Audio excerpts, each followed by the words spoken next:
The news is becoming increasingly familiar. More and more job cuts. But this can't be a shock.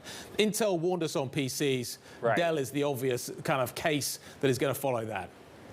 Yeah, I mean, Dell is certainly one that was logical and we saw coming, bearing in mind that HP had already announced layoffs last year, and they have similar exposure to the same end market. Again, IBM making similar noises. So it's interesting because it's a cut of 6,650 or 5% of workforce.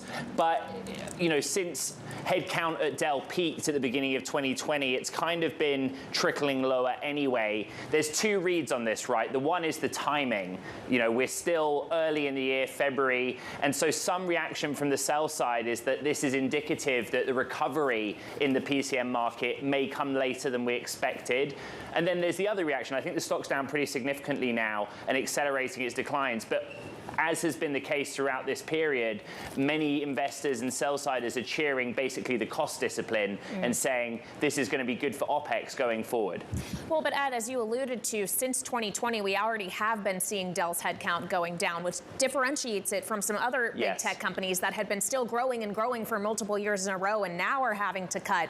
So is this a Dell problem more so than a tech problem? It's part of the conversation we've been having for a few weeks, which is that the headlines of the cuts, as in the news headlines on the Bloomberg, are quite sensational, right? Thousands of jobs being cut.